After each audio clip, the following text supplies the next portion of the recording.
Good morning everyone, very early good morning from Tungnath. আজকে হচ্ছে 8 June. এখন সকাল ভোর 4:07 বাজে, 4:08 বাজে। এখন আমরা রওনা দিলাম চন্দ্রশিলার উদ্দেশ্যে।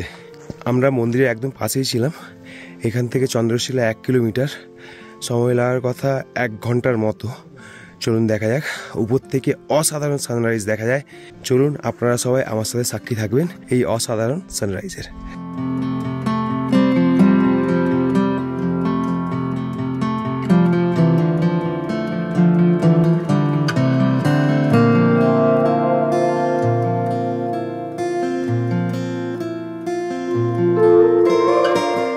চারটা 31 বাজে। আমরা আস্তে আস্তে হেঁটে চলেছি। চাঁদের আলো আর সূর্যোদয়ের পূর্বের হালকা আভা এর জন্য অল্প একটু আলোকিত হয়েছে। এতক্ষণ চাঁদের আলোয় বেশ দেখা যাচ্ছিল এবং আমরা কোনো টর্চ আনিনি, কিন্তু তবে সঙ্গে করে টর্চ আনাটা জরুরি। যদি অন্ধকার থাকে রাস্তা কিন্তু দেখতে পাবেন না। আর রাস্তা যথেষ্ট ভাঙাচোরা এবং খাড়া চড়াই রয়েছে।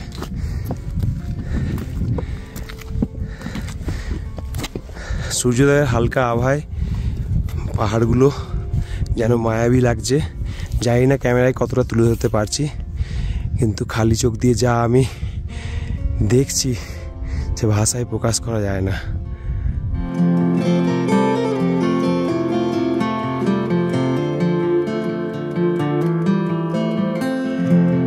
প্রায় 4:45 বাজে। অনেকটা আকাশ পরিষ্কার হয়ে এসছে। মানে সূর্যোদয়ের পূর্বের যে আভা তাতেই অনেকটা পরিষ্কার হয়ে গেছে। এখন চারিদিক পরিষ্কারভাবে দেখা যাচ্ছে। হ্যাঁ, তবে অন্ধকার রয়েছে। আর একটু পরে সানরাইজ হবে। লোকাল লোকদের কথা মতো 5:30টায় নাকি এখানে সানরাইজ হয়ে যায়। দেখা যাক। 5:30টার আগেই পৌঁছানোর চেষ্টা করছি। রাস্তা আস্তে আস্তে কিন্তু বেশ ভালোই চড়াই হচ্ছে। প্রায় 50 মিনিট হয়ে গেছে, এখনও কিন্তু পৌঁছাতে পারিনি। আরও 20-25 মিনিট সময় হয়তো লেগে যাবে। করতে গিয়ে বেশ ভালোই শ্বাসকষ্ট হচ্ছে। বেশ ভালো রকমের শ্বাসকষ্ট কিন্তু হচ্ছে। অল্প অল্প বেশি চড়া যাচ্ছে না। আমার সাথে আরও যে 3জন ছিল, মহাবিদ্যা, জামাইবাবু, সুজিতদা, ওরা কিন্তু নিচেই রয়ে গেছে। ওরা আরেকটু আস্তে আস্তে উঠছে। আমি একটু কম শ্বাসকষ্ট হচ্ছে বলে একটু তাড়াতাড়ি ওঠার চেষ্টা করছি, যাতে আপনাদেরকে এই অপূর্ব সানরাইজে সাক্ষী করতে পারি। তো চলুন। যদিও পাথরের রাস্তা, তবুও কিন্তু খুব একটা ভালো নয়। এরকম ভাঙাচড়া অবস্থায় রয়েছে। খুব সাবধানে আস্তে আস্তে পা ফেলে যেতে হবে উপরে। যদি কখনো এই চন্দ্রশিলাতে আসেন তাহলে কিন্তু একদম মোটেই তাড়াহুড়ো করবেন না। হাতে সময় নিয়ে বেরোবেন। 4টার সময় বেরিয়ে যাবেন, তাতে 1.5 ঘন্টা সময় থাকবে আপনার হাতে। সঠিক টাইমে একদম পৌঁছে যাবেন। তাড়াহুড়ো করার জন্য কেউ ফার্স্ট প্রাইজ দেবে না। আপনার শরীরটা খারাপ হবে। সবার আগে শরীর, তারপরেই সব কিছু। তাই সময় নিয়ে বেরোবেন, আস্তে আস্তে যাবেন এবং প্রকৃতির সৌন্দর্য উপভোগ করবেন। চাঁদের আলো ধীরে ধীরে ম্লান হচ্ছে আর ছড়িয়ে পড়ছে সূর্যের ছটা। প্রায় 5টা বাজে পৌঁছে গেছি। আর রাস্তা ওইখানটা দেখা যাচ্ছে, আর অল্প রাস্তা গেলেই পৌঁছে যাব। এই চন্দ্রশিলা নিয়ে কিন্তু একটা পৌরাণিক কাহিনী রয়েছে। অ্যাকচুয়ালি একটা নয়, 2টো পৌরাণিক কাহিনী রয়েছে। আমি একটা করে বলি আপনাদেরকে। প্রথমটা হলো, এখানে চন্দ্রদেব মহাদেব শিবের তপস্যা করেছিলেন। যক্ষ রাজার 27টি কন্যা ছিলেন, তার মধ্যে একটি কন্যা ছিলেন রোহিণী। তাকে চন্দ্রদেব খুব ভালোবেসে ফেলেছিলেন এবং তার জন্য দক্ষ রাজা তাকে শাপ দিয়েছিলেন। আর এই শাপের ফলে চন্দ্রদেবের ক্ষয়রোগ ধরেছিল এবং এই ক্ষয়রোগ থেকে মুক্তি পাওয়ার জন্য তিনি মহাদেব শিবের তপস্যা এইখানে বসে করেছিলেন। আরেকটা পৌরাণিক কাহিনী হলো, রামচন্দ্র রাবণকে হত্যা করার পর ব্রাহ্মণ হত্যার পাপ থেকে মুক্তির জন্য মহাদেব শিবের কাছে এইখানে বসে তপস্যা করেছিলেন। এই দুটো পৌরাণিক কাহিনী কিন্তু এই চন্দ্রশিলার রয়েছে। ফাইনালি একদম উপরে চলে এসেছি।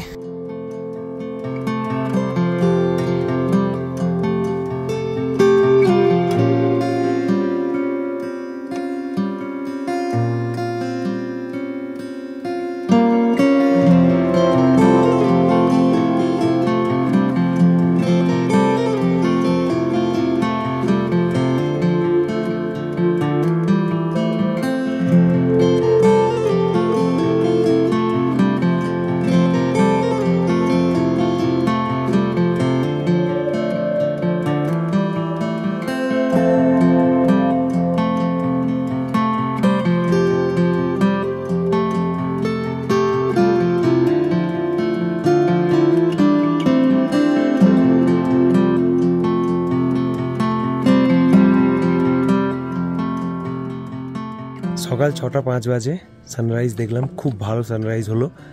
কিন্তু সানরাইজের পর মানে পাহাড়ের যে পিকগুলো, মাউন্টেনের যে পিকগুলো, যে আলোর ছটাটা ছড়িয়ে পড়া, সেইটা অতটা ভালো হয়নি। হালকা ফগিনেস আছে, তার জন্য অতটা ক্লিয়ার দেখা যাচ্ছে না। দেখা যাচ্ছে কিন্তু অতটা ক্লিয়ার দেখা যাচ্ছে না। এখান থেকে চৌখাম্বা, কেদার পিক, নন্দা দেবী, আরও অনেক পিক, সবগুলো দেখা যায়। আমি কয়েকটা পিক যেগুলো চিনতে পেরেছি সেগুলো দেখাচ্ছি আপনাদেরকে।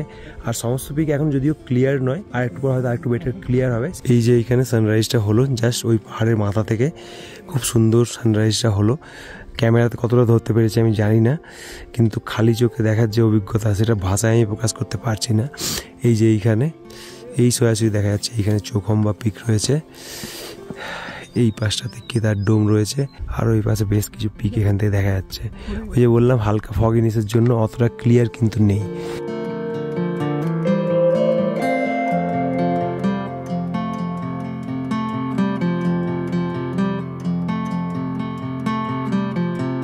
সকাল 7:30 বাজে আমরা উপর থেকে সানরাইজ দেখে অ্যারাউন্ড 6:45 নাগাদ নেমে গেছিলাম। নেমে আমরা মন্দিরের এখানে ঘটি রাখা থাকে, সেই ঘটিতে করে জল নিয়ে এলাম। জল নিয়ে ভেতরে প্রবেশ করলাম। এখন ভেতরে প্রবেশ করে সুন্দরভাবে দর্শন করতে পারবেন, পুরো ফাঁকা, এবং শিবলিঙ্গতে জলও ঢাললাম আমরা, তার সাথে স্পর্শ দর্শন করেও এলাম। খুব একটা ভালো অনুভূতি হলো। এবারে ব্রেকফাস্ট করব আমরা। ব্রেকফাস্ট করে তারপরে এখান থেকে আমরা নিচের দিকে যাব। চোপতা থেকে আজকে আমরা যাব কল্পেশ্বর।